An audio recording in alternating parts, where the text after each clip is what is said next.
Selamat pagi jemaat yang dikasihi Tuhan, salam damai sejahtera. Kami Majelis Jemaat GKI Gresik dengan sukacita menyambut saudara-saudara dan mengucapkan selamat beribadah. Ada beberapa informasi yang perlu kami sampaikan terkait kegiatan seminggu ke depan. Persekutuan doa malam pada Rabu tanggal 12 Agustus 2020 untuk sementara dialihkan menjadi doa malam keluarga di rumah masing-masing. Kebaktian rumah tangga pada Kamis 13 Agustus 2020 untuk sementara dialihkan menjadi kebaktian keluarga di rumah masing-masing. Persembahan ibadah online dapat dikumpulkan dan diberikan ke GKI Gresik melalui transfer kedua nomor rekening. Yang pertama, operasional gereja dengan nomor akun 790798011 atas nama GKI Gresik, atau dapat men-scan QR code yang telah ditampilkan dengan menggunakan aplikasi GoPay, OPPO, Dana, Link Aja, dan dompet digital lainnya atas nama GKI Gresik. Yang kedua, renovasi gereja dapat ditransfer ke nomor akun 790798177 atas nama GKI Gresik. Jika tidak memungkinkan untuk mentransfer, maka bisa disatukan dalam amplop, kemudian dimasukkan langsung ke brankas yang ada di gedung gereja. Sebagaimana Tuhan tetap memberikan yang terbaik bagi kita, marilah kita juga tetap memberikan yang terbaik walaupun beribadah di rumah masing-masing.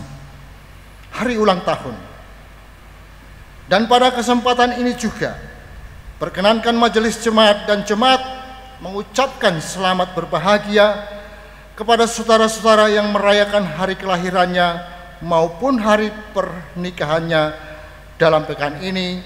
Tuhan memberkati. Demikian warta lisan yang perlu kami sampaikan pada ibadah minggu online ini.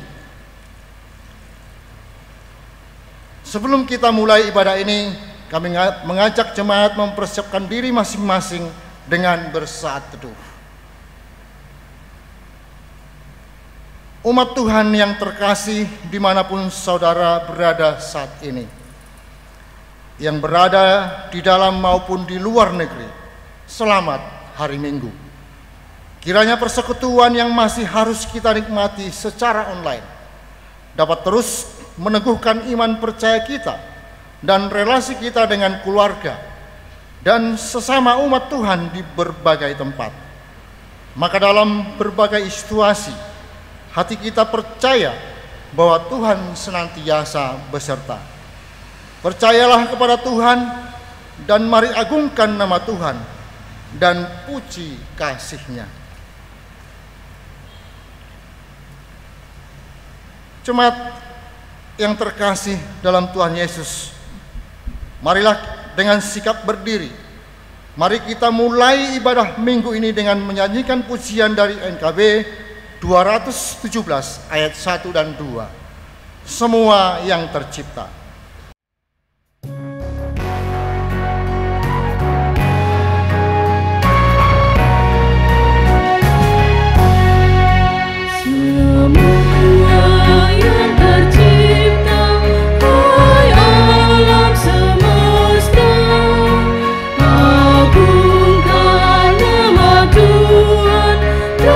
Puji kasih-Nya, matahari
Bapak Ibu saudara-saudari yang dikasihi Tuhan, ibadah minggu ini berlangsung di dalam nama Allah Tritunggal Maha Kudus.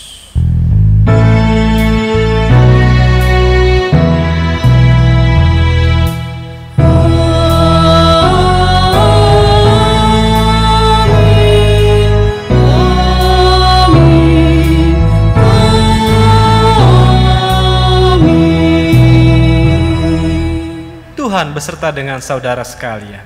Dan beserta saudara juga. Umat yang terkasih, firman Tuhan dalam Ratapan 3 ayatnya yang ke-26 mengatakan, adalah baik menanti dengan diam pertolongan Tuhan. Meski nampak sederhana, menjadi pribadi yang senantiasa tenang tidaklah mudah. Ada kalanya kita tidak bisa menjadi tenang, apalagi kalau sedang dilanda persoalan yang bertubi-tubi. Bisa jadi kita terhanyut dalam emosi dan tidak sabar menanti pertolongan Tuhan. Namun kita perlu menyadari bahwa Tuhan tahu pergumulan kita. Ia yang adalah segala-galanya akan menolong kita dengan cara dan waktu seturut dengan kehendaknya.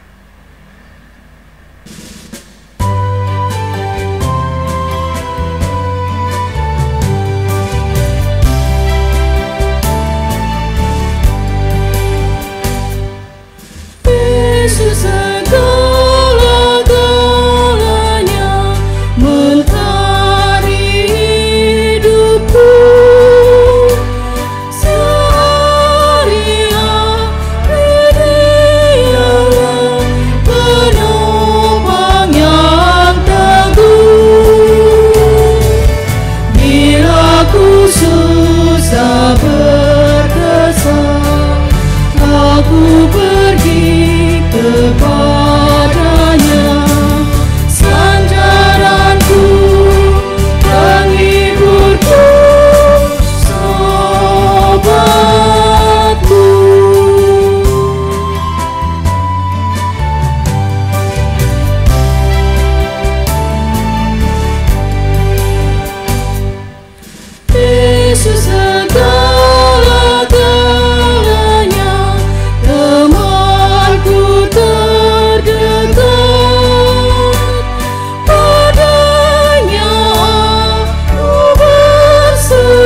Sebagai manusia yang menanti pertolongan Tuhan, kita seringkali gagal untuk bersikap tenang.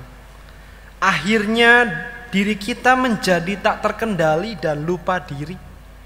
Oleh sebab itu mari kita mengakuinya di hadapan Tuhan. Mari kita berdoa.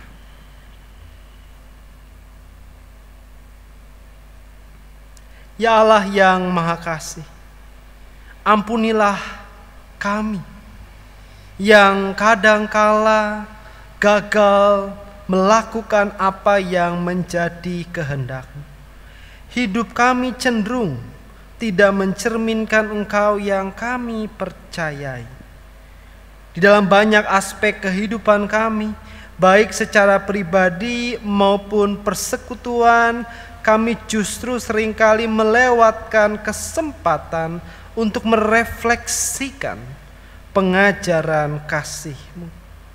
Bahkan kami jatuh ke dalam berbagai perbuatan yang mendukakan hati sesama kami, bahkan melukai hati-Mu. Tuhan, ampunilah kami. Kiranya dalam kemurahan dan kemuliaan Engkau berkenan mengampuni kami, orang yang berdosa ini. Amin.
Bagi setiap kita yang telah mengakui dosanya di hadapan Tuhan, dengarkanlah berita pengampunan dari Yesaya 12 ayatnya yang pertama dan kedua. Pada waktu itu engkau akan berkata, aku mau bersyukur kepadamu ya Tuhan, karena sungguh pun engkau telah murka terhadap aku, tetapi murkamu telah surut dan engkau menghibur aku. Sungguh Allah itu keselamatanku, aku percaya dengan tidak gemetar, sebab Tuhan Allah itu kekuatanku dan mazmurku. Ia telah menjadi keselamatanku. Di dalam Kristus engkau telah diampuni. Di dalam Kristus engkau pun telah diampuni. Damai Kristus bagimu. Damai Kristus bagimu juga.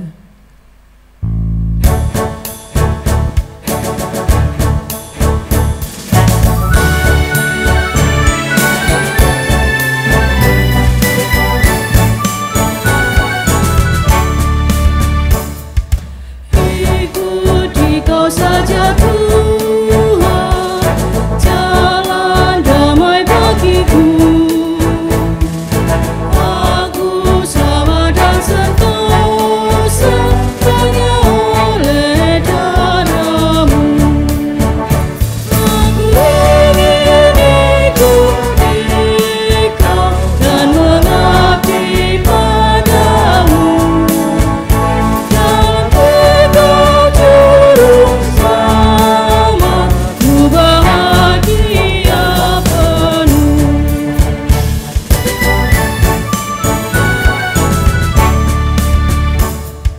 Ikut dalam kesucian, lahir batin yang bersih. Aku rindu mengikuti suri yang engkau beri. Aku ingin ikuti kau dan mengabdi padamu.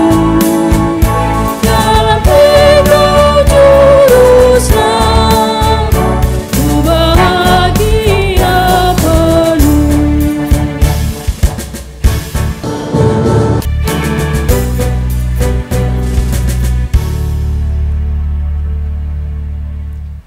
Sebelum bersama-sama kita merenungkan sabda Tuhan, mari kita berdoa. Ya Allah yang Maha Kasih, kami mengucap syukur untuk kebaikan dan cinta kasih-Mu yang tak berkesudahan di dalam kehidupan kami. Kami bersyukur juga karena Engkau mengizinkan kami untuk dapat beribadah, meskipun kami melakukannya di rumah kami masing-masing. Tapi biarlah ini tidak mengurangi keseriusan kami di dalam berjumpa dengan Engkau. Biarlah juga kami boleh sungguh dapat mengikuti ibadah ini dengan baik. Khususnya pemberitaan sabda-Mu ini, kami boleh mendengarkannya, kami boleh menghayatinya, dan kami boleh melakukannya dalam kehidupan kami hari lepas hari. Agar kami boleh dapat meneduhkan hati kami, juga mengendalikan diri kami dalam merespon kehidupan keseharian kami. Karena itu Tuhan, tuntun dan sertai kami. Di dalam nama Bapa yang kami kenal melalui Kristus di dalam persekutuan Roh Kudus, kami berdoa dan kami mengucap syukur. Amin. Bapak, Ibu, Saudara-saudari yang dikasihi Tuhan, bacaan Injil diambil dari Injil menurut Matius, pasalnya yang ke-14, ayatnya yang ke-22 sampai dengan 33. Matius pasalnya yang ke-14, ayatnya yang ke-22 sampai dengan 33. Lembaga Alkitab Indonesia memberikan judul Yesus berjalan di atas air. Sesudah itu Yesus segera memerintahkan murid-muridnya naik ke perahu dan mendahuluinya ke seberang. Sementara itu ia menyuruh orang banyak pulang.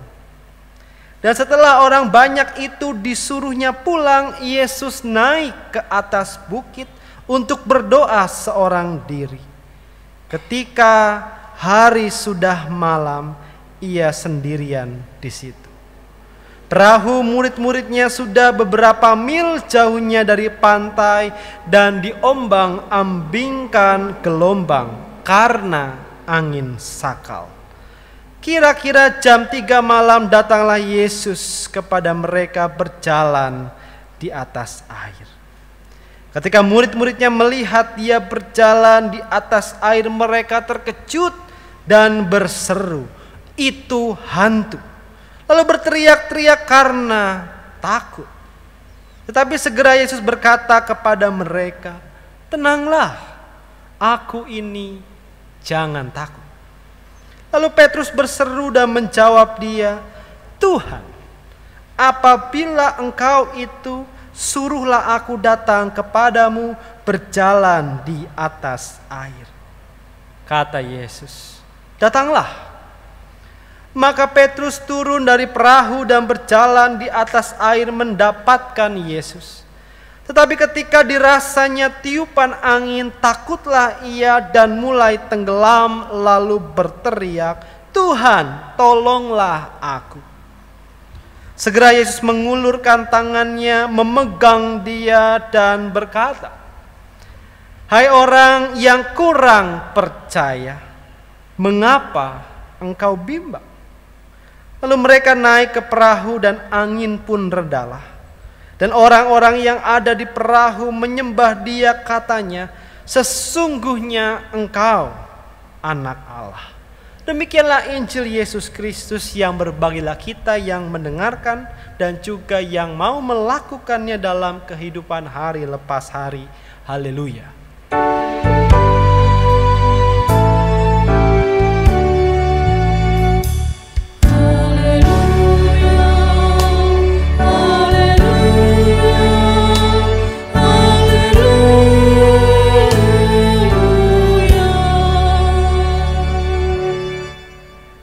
Bapak, Ibu, Saudara-saudara dikasihi Tuhan, dalam dunia psikologis ada yang disebut dengan panic disorder atau gangguan panik. Gangguan panik adalah kondisi yang tergolong ke dalam gangguan kecemasan yang ditandai dengan terjadinya serangan panik secara tiba-tiba, kapan dan di mana saja, serta dialami berulang-ulang. Biasanya hal ini timbul karena kombinasi antara tekanan fisik dan psikologis. Seorang yang mengalami serangan panik akan menunjukkan gejala seperti jantung yang berdebar, badan yang bergemetar, sesak nafas, nyeri dada, bahkan pusing. Bisa juga berupa mati rasa dan kesemutan, mual, atau sakit perut dan perasaan takut yang kemudian kehilangan kendali. Serangan panik dapat terjadi karena adanya gangguan mental lainnya seperti depresi misalnya. Atau juga bisa disebabkan karena gangguan trauma setelah menyaksikan kejadian yang tidak menyenangkan. Barangkali kita tidak mengalami yang namanya gangguan panik secara berlebihan. Tetapi biasanya kita kerap kali merasakan yang namanya panik. Dari gejala-gejala yang tadi saya sudah sebutkan. Ya. Jantung berdebar, gemeteran, kesemutan, inilah yang kira-kira saya pernah rasakan kira-kira 10 tahun yang lalu ketika harus membuat SIM C atau SIM, surat izin mengendarai kendaraan bermotor roda 2. Dan karena saya baru pertama kali waktu itu umur saya 17 tahun, dan saya melakukan yang namanya ujian praktiknya itu, kalau Bapak Ibu mengikuti ujian praktik kendaraan bermotor 2, gitu ya, Anda, saudara, Bapak Ibu sekalian akan melewati beberapa tipe model jalanan, ya, yang dimana ada kon-kon itu ya, pembatas-pembatas yang tidak boleh kita tabrak, gitu ya, atau kita melewatinya. Jalan lurus, zigzag, lalu kemudian jalan seperti angka 8, gitu ya. Nah, ketika saya melakukan ujian praktik itu, jalan lurus saya bisa tempuh dengan baik, jalan zigzag saya bisa tempuh dengan baik, tibalah pada jalan yang angka 8 itu, dan ketika hampir mau selesai, saya kemudian menabrak salah satu pembatas, dan karenanya saya harus mengulang lagi. Dan saya gagal di ujian praktik pada waktu itu. Nah, kalau Bapak Ibu yang tahu ya kalau kita ikut ujian SIM itu yang namanya praktik gagal ketika salah atau tidak bisa lulus, maka tidak pada hari itu juga diulang. Biasanya sih kalau saya waktu itu disuruh kembali lagi minggu depan. Dan karenanya saya pulang, lalu kemudian saya kembali lagi minggu depan. Kenapa saya bisa gagal? Karena saya merasakan kepanikan. Jantung saya berdebar, tangan saya gemetar, memegang stang motor saja itu rasanya itu deg-degan begitu ya. Dan kemudian menjadi hilang fokus. Namun syukur kepada Allah, ketika saya kembali lagi untuk yang kedua kalinya, saya berhasil melalui ujian itu, dan saya juga berhasil ujian tertulisnya meskipun nilainya juga pas gitu ya. Dan karena itu saya pulang dengan sukacita mendapatkan SIM C itu. Ya. Dan apa yang saya alami tentulah tidak sama dengan apa yang dialami oleh orang lain. Dalam kasus membuat SIM tadi misalnya, antara saya dengan adik saya itu berbeda, Bapak Ibu sekalian. Kalau saya harus mengulang, dia tidak mengulang. Bahkan satu kali uji coba, satu kali itu juga dia berhasil. Kami datang pada hari itu juga dia mendapatkan SIM. Ya. Lalu saya bertanya sama adik saya, hebat kamu ya, nggak ngulang gitu ya, mencoba sekali langsung bisa lulus. Mengapa seperti itu? Karena dia tidak panik, dia tenang, berbeda dengan saya pada waktu itu. Dan dia berkata, woles aja kali bang, buat Bapak Ibu, oma-opa yang tidak tahu arti kata woles. Woles itu kata yang cukup tenar di daerah Jakarta dan sekitarnya, gitu ya. Itu adalah bahasa, ya dibilang bahasa gaul dan kekinian ya. Woles itu adalah kebalikan dari kata slow, yang bahasa Inggris kita kenal dengan slow. Tapi di Indonesia kan ditambahkan slow, dibalik jadi woles. Jadi saya mau mengatakan bahwa santai aja bang, relax, tenang ya, dengan gaya coolnya itu. Namun tentulah gangguan panik ini bisa dirasakan bukan hanya ketika misalnya kita ujian SIM saja. Dalam berbagai macam kegiatan kita bisa merasakan kepanikan itu.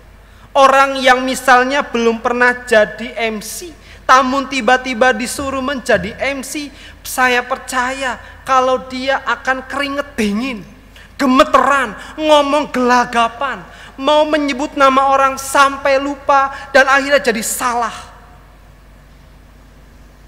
Orang yang tidak pernah misalnya berdoa di depan umum, Lalu tiba-tiba dibintai, kamu ya yang berdoa, mimpin doa ini, doa itu. Saya percaya kata-kata yang terlontar itu tidaklah kemudian mulus tetapi terbata-bata. Bahkan bisa jadi sebelum berdoa perut menjadi mules. Dan kemudian jadi tidak mau berdoa. Hasilnya adalah tidak terkendali. Kita barangkali pernah merasakan kepanikan di dalam setiap kegiatan yang kita lakukan. Di dalam kegiatan yang baru pertama kali mungkin kita lakukan.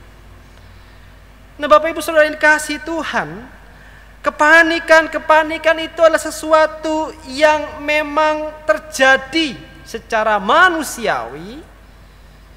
Dan kalau kita perhatikan bacaan kita pada hari ini, kita bisa melihat bagaimana para murid juga merasakan kepanikan itu. Ya. Dikisahkan dalam bacaan kita menceritakan bagaimana setelah Yesus memberi makan 5.000 orang, Yesus memerintahkan para murid untuk naik ke perahu untuk mendahuluinya ke seberang. Ya. Yesus kemudian juga menyuruh orang yang banyak itu pulang. Lalu Yesus naik ke bukit dan Yesus berdoa seorang diri.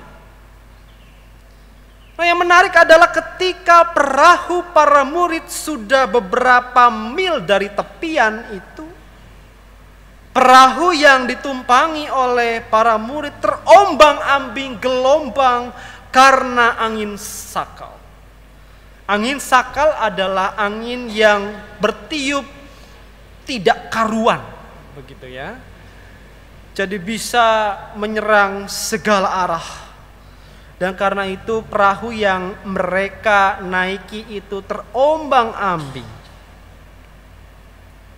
Lalu ketika Yesus setelah selesai berdoa, Yesus menghampiri mereka. Bukannya menjadi tenang, bukannya keadaan menjadi membaik, tetapi respon yang ditunjukkan oleh para murid adalah kepanikan dan berteriak bahwa itu adalah hantu. Karena pikir mereka bagaimana mungkin ada orang yang berjalan di atas air, itu adalah sesuatu yang mustahil. Dan di luar dari logika manusia. Dan karenanya mereka mengatakan itu hantu. Tapi segera Yesus berkata di dalam ayatnya yang ke-27. Tenanglah, aku ini, jangan takut. Kata-kata yang meneduhkan, kata-kata yang menyejukkan. Tetapi toh ketika Yesus berkata seperti itu, ada saja murid yang masih belum yakin dan justru meminta kejelasan lebih lanjut. Petrus kemudian berseru dan menjawab Yesus, "Kalau memang itu Engkau Tuhan, suruh aku datang menghampirimu." Dan Yesus mengatakan, "Ya sudah, datanglah." Gitu ya. Dan yang menarik adalah kita juga bisa melihat bahwa Petrus kemudian merespon itu, ia turun dari perahu dan mulai berjalan di atas air dan mendapati Yesus. Yang menarik adalah justru ketika Petrus sudah mulai berhasil berjalan di atas air, justru malah ketika Petrus merasakan angin berhembus, ia mulai takut dan ia mulai tenggelam. Ia kemudian berteriak meminta tolong agar kemudian Yesus menolong ia. Mengapa kemudian Petrus bisa tenggelam? Ya karena memang Petrus di dalam keadaan yang panik, hatinya tidak tenang. Dan ketidaktenangan itu membuat ia tidak terkendali. Ia menjadi bimbang. Dan kita bisa melihat itu di dalam ayatnya yang ke-31. Hai orang yang kurang percaya, mengapa engkau bimbang? Kalau dipikir-pikir Bapak Ibu sekalian, sanggup nggak Yesus membuat Petrus berjalan di atas air? Sanggup? Sanggup. Toh buktinya di awal Petrus sudah bisa. Sebelumnya juga kita bisa menyaksikan bagaimana kemudian Yesus itu mengenyangkan 5.000 orang. Dan bahkan dikatakan 5.000 itu belum termasuk perempuan dan anak-anak. Bagaimana mungkin ya, Yesus itu bisa mengenyangkan mereka dengan 5 roti dan 2 ikan itu? Jadi kalau saja Yesus sanggup mengenyangkan orang-orang yang kelaparan pada waktu itu dengan jumlah yang banyak, Ia juga sanggup untuk membuat orang berjalan di atas air, bukan? Namun nampaknya apa yang kemudian terjadi, justru kita bisa melihat bahwa kepanikan yang kemudian dirasakan oleh Petrus itu justru membuat dirinya tenggelam. Petrus gagal menenangkan hati dan mengontrol diri. Akhirnya apa? Dia lupa kalau ada Yesus Kristus yang menolongnya. Bapak Ibu Saudara sekalian, barangkali mungkin kita juga seperti Petrus. Kita menjadi tidak tenang ketika ada persoalan yang datang. Kita bisa dengan mudahnya menjadi tak terkendali. Kita tidak fokus. Akhirnya apa? Akhirnya masalah yang harusnya bisa diselesaikan dengan mudah, namun menjadi runyam, bak benang kusut. Karena kepanikan kita, karena ketidaktenangan kita. Hati kita tidak teduh. Barangkali Bapak Ibu Saudara sekalian mengingat atau pernah menonton salah satu filmnya Mr. Bean. Kita tahu Mr. Bean itu adalah seorang komedian dari Inggris. Dan salah satu film yang terkenal adalah film Bean, yang dirilis tahun 1997. Dan kita tahu Bean ini diperankan oleh seorang tokoh yang bernama Rowan Atkinson. Dan di film itu ada salah satu adegan yang sangat mencerminkan kehidupan kita ketika kita tidak bisa merespon persoalan dengan baik. Itu terjadi ketika Mr. Bean itu sedang bertugas untuk mengamankan sebuah lukisan yang berjudul Whistler Mother. Barangkali mungkin Bapak Ibu tahu lukisan ini Lukisan Whistler Mother yang pada film itu diceritakan ini adalah karya pelukis terkenal dari Amerika bernama James McNeill Whistler.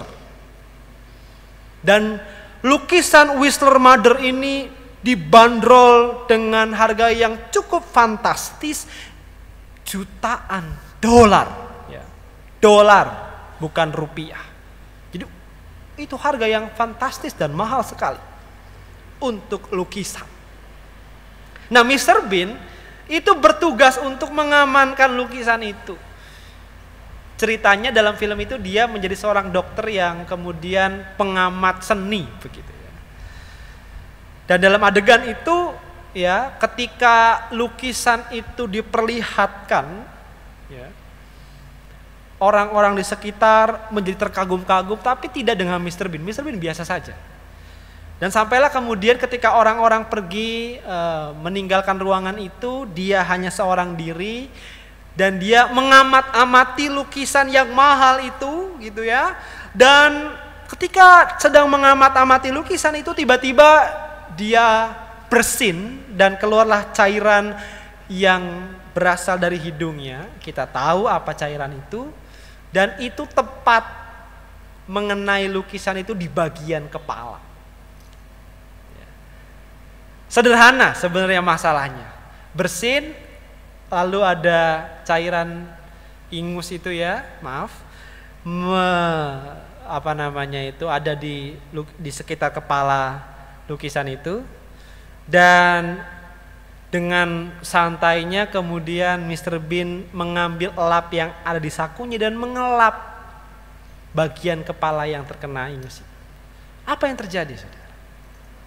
Ketika dia selesai mengelap dan kemudian memasukkan kembali, dia menjadi begitu panik. Kenapa? Karena ternyata elapannya itu justru meninggalkan noda tinta berwarna biru-biru keunguan. Dan lalu kemudian dia begitu panik dan melihat ternyata memang elap yang ada di sakunya itu tertumpah oleh tinta pulpen. Dia panik, dia mencoba untuk mengelap, namun justru malah semakin berantakan, dan akhirnya dia memutuskan untuk pergi ke gudang untuk mencari sesuatu, barangkali ada sesuatu yang dapat menghilangkan noda tinta ini di lukisan ini. Apa yang terjadi? Dia menemukan cairan thinner. Kita tahu thinner itu dapat melunturkan noda, ya, tinta cat begitu ya. Lalu kemudian dia menggunakan itu dan mengelap noda itu, dan ternyata tinta pulpennya itu berhasil hilang. Wah, dia senang sekali dan rasanya itu kayak lega gitu. Tapi apa yang terjadi, saudara? Dia menjadi begitu kaget. Kenapa? Karena bagian kepala itu menjadi melepuh karena thinner itu. Alhasil apa? Ketika dia mengelap, justru lukisan itu menjadi rusak. Warna lukisan itu, bagian kepala itu menjadi hilang, gitu ya. Dan disitulah persoalannya menjadi semakin kompleks. Dan sebenarnya apa yang dikisahkan di dalam film itu pada bagian itu mau mengatakan kepada kita, kalau kita tidak bisa merespon persoalan yang sederhana dengan hati yang tenang, itu bisa semakin runyam. Itu bisa semakin menjadi menambah persoalan. Dan karena itu kita bisa melihat ketika Petrus itu mampu berjalan, dan ketika kemudian hatinya itu tidak tenang, dia tidak bisa mengendalikan dirinya dengan baik. Alhasil apa? Ia mulai tenggelam. Meneduhkan hati itu bukan berarti kemudian saya mau mengatakan bukan bermaksud untuk tenang-tenang saja. Tidak. Meneduhkan hati yang saya maksud adalah memposisikan perasaan dengan tepat. Memposisikan perasaan kita yang sesuai dengan situasi yang kita alami. Ketika misalnya hati kita itu sudah tidak tenang, katakanlah kita misalnya dalam pekerjaan kita diomeli oleh atasan kita, atau kita melihat karyawan kita itu tidak bekerja dengan maksimal, akhirnya penurunan kualitas, kita menjadi tidak tenang. Kalau kita tidak bisa memposisikan perasaan itu dengan tepat, hasilnya apa? Ketika kita pulang dan melihat rumah kita berantakan, apa yang terjadi? Ngomel-ngomel, tidak damai sejahtera. Istri kena imbas, anak kita kena imbas, begitupun sebaliknya.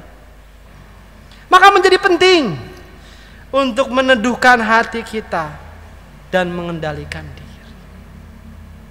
Karena itu Bapak Ibu yang dikasihi Tuhan, ketika kita melakukan segala sesuatu, menjadi penting untuk kita meminta pertolongan Tuhan, bahwa kita meminta penyertaan Tuhan. Kita meminta agar kita bisa mengendalikan dan mengontrol emosi kita. Supaya apa? Supaya hati kita tetap teduh. Dan apa yang kita lakukan bisa kita kendalikan dengan baik. Nah, Bapak Ibu Saudara dikasih Tuhan, ketika kita merasakan atau tidak bisa menempatkan hati kita dengan baik, itu berujung pada sikap kita yang tidak baik. Dan sikap kita yang tidak baik itu berujung kepada lupanya kita akan penyertaan Tuhan. Kita menjadi tidak percaya. Karena itu, marilah kita merespon angin-angin persoalan kehidupan kita. Bukan dengan kepanikan, bukan dengan kebimbangan, tapi dengan pengolahan perasaan, dengan satu keyakinan bahwa Tuhan itu beserta dan menolong kita. Selamat meneduhkan hati dan mengendalikan diri. Tuhan memberkati kita semua. Amin.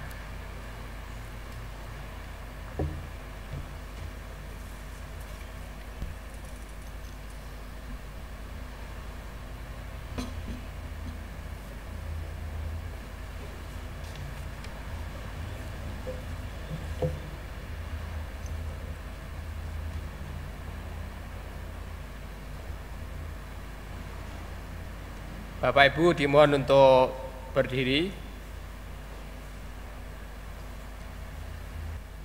Bapak Ibu, mari kita mengikrarkan pengakuan iman rasuli dan masing-masing mengucapkan yang demikian.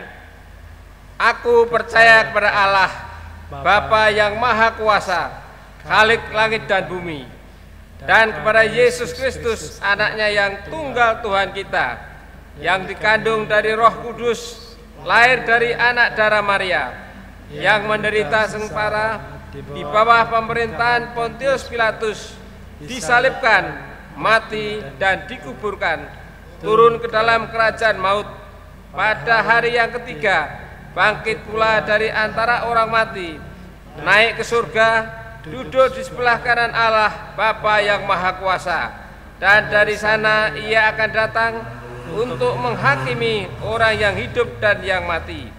Aku percaya kepada Roh Kudus, gereja yang kudus dan am, persekutuan orang kudus, pengampunan dosa, kebangkitan orang mati, dan hidup yang kekal. Amin. Dipersilakan duduk kembali.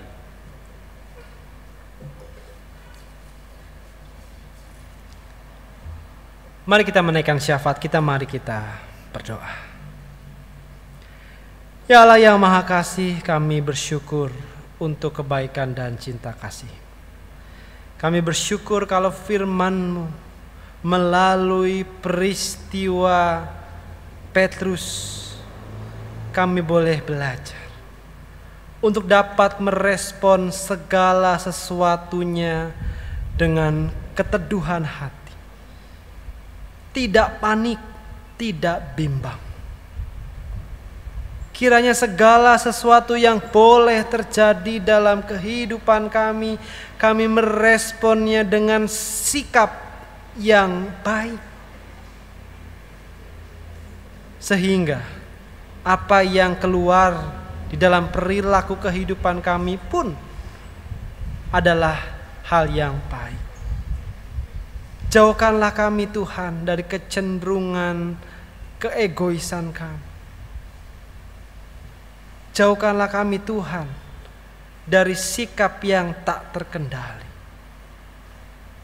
Dan ajarlah kami Tuhan bahwa di tengah-tengah kehidupan ini Tuhan ada bersama dengan kami, dan biarlah kami menyerahkan hidup ini hanya ke dalam tangan pengasihan.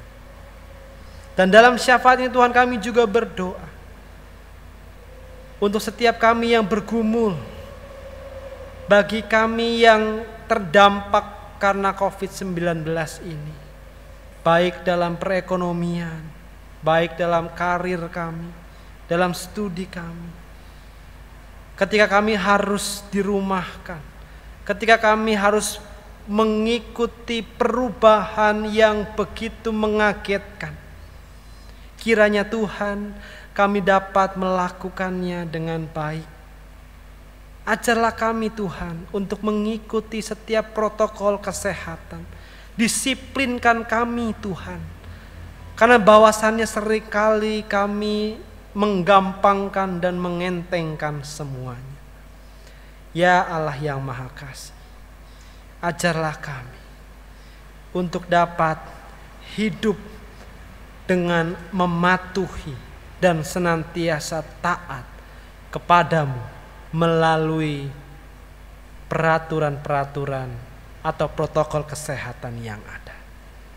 Kami juga berdoa untuk setiap orang, umat, anggota maupun simpatisan kami yang juga dalam masa pemulihannya, baik dari berbagai macam penyakit maupun juga yang kemudian harus mengalami isolasi mandiri. Kiranya Tuhan berikan kekuatan dan juga pengharapan bagi setiap kami, agar kami boleh melalui segala sesuatunya dengan sukacita dan kegembiraan. Kami juga berdoa Tuhan untuk kondisi gereja kami yang sekarang tengah memasuki renovasi tahap yang ketiga. Kiranya Tuhan boleh memperlancar segala sesuatunya, dana yang dibutuhkan, tenaga. Kiranya Tuhan berkati setiap segala sesuatunya, agar semuanya boleh berjalan dengan baik dan seturut dengan kehendak. Ya Allah yang Maha Kasih, kami juga berdoa untuk Pendeta Gideon dan juga keluarga sebagai seorang hamba-Mu di tempat ini.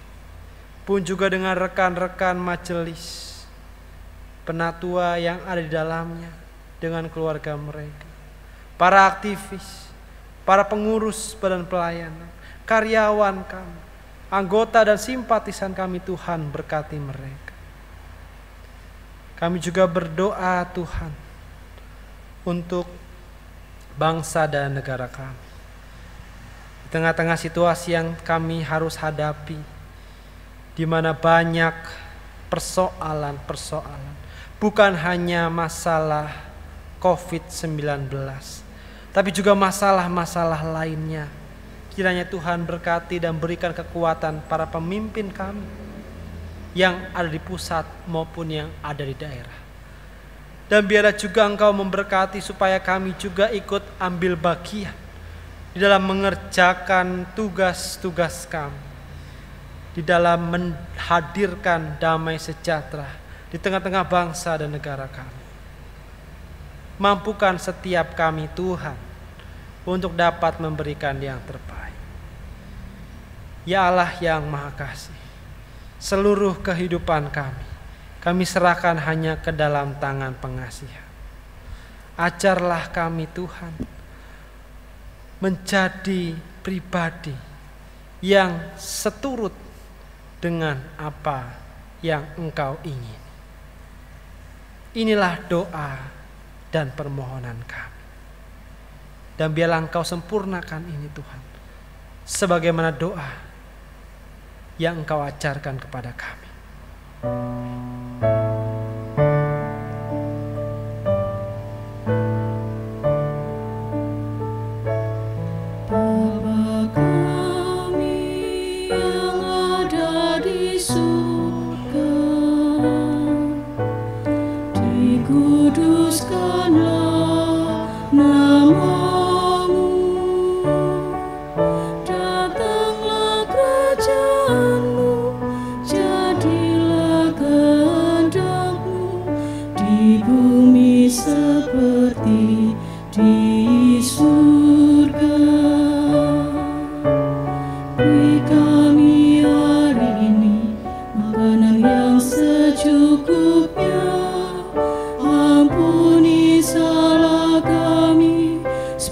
Kami ampuni yang bersalah pada kami.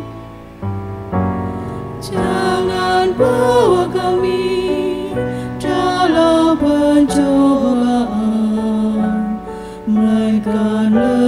bebaskan kami dari yang jahat, sebab Kaulah yang punya kerajaan dan kuasa dan kemuliaan sampai selama-lamanya. Amin. Amin.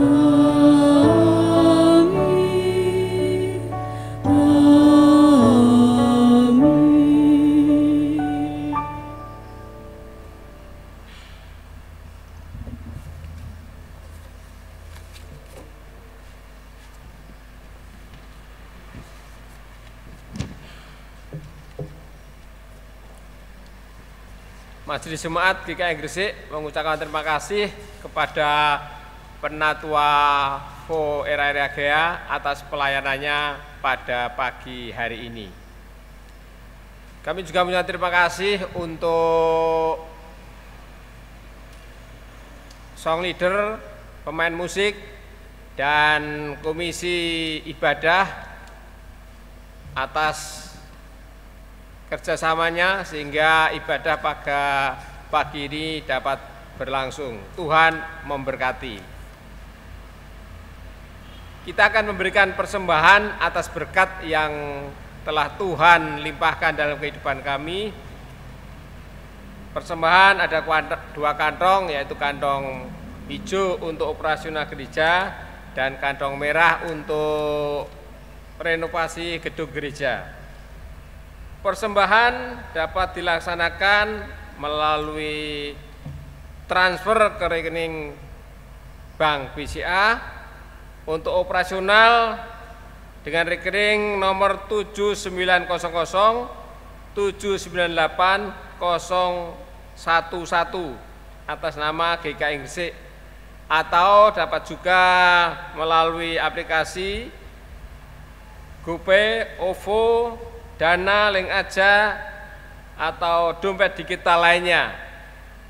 Sedangkan untuk renovasi gedung gereja dapat ditransfer dengan rekening nomor 790-0798-177 atas nama GKI Gresik, atau bisa juga dimasukkan dalam amplop dan dimasukkan dalam brankas yang ada di gedung gereja.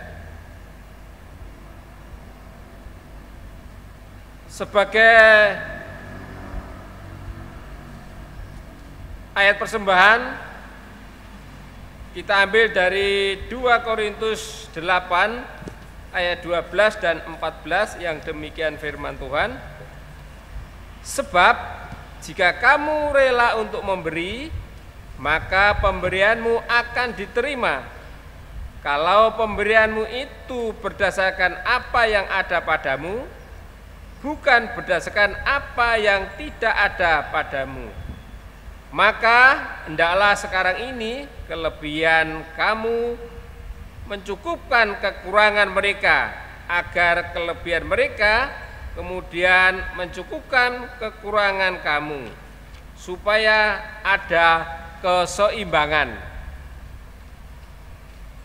Dalam memberikan pujian, dalam memberikan persembahan, kita pujikan Kidung Jemaat 450 ayat 1 dan 2, hidup kita yang benar.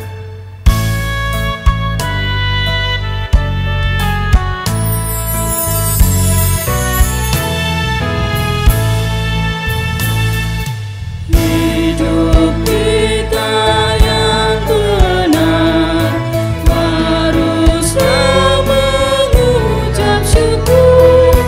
Dalam Kristus bergema, janganlah tertipu.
Berdoa. Bapa kami yang bertata di kerajaan surga yang mulia, kami mengucap syukur dan terima kasih ya Tuhan atas segala berkat-berkat yang telah Tuhan limpahkan dalam kehidupan kami. Sehingga pada pagi hari ini kami boleh mempersembahkan sebagian dari berkat yang datangnya dari Tuhan.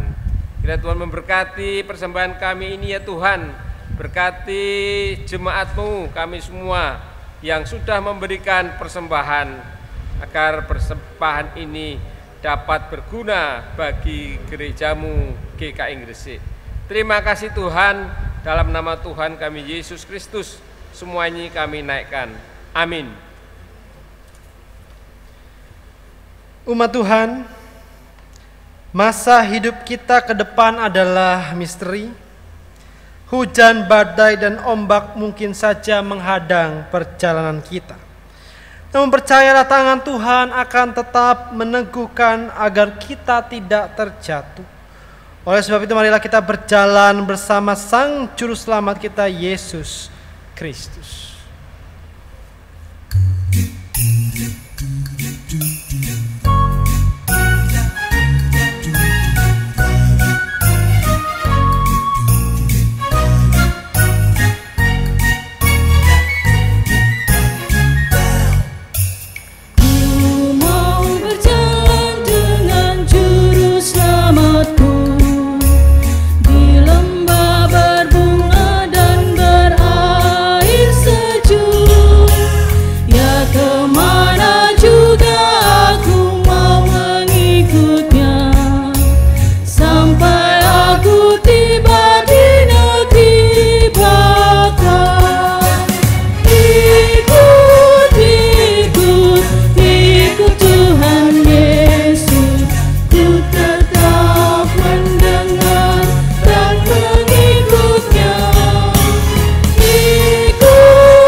Berjalan dengan juru selamatku di lembah gelap, di badai yang menderu. Aku takkan takut di bahaya apapun, bila ku dibimbing tangan Tuhanku. Ikut, ikut Tuhan Yesus, ku tetap mendengar dan mengikutnya. Ikut, ikut Tuhan Yesus, ya kemana juga ku mengikutnya.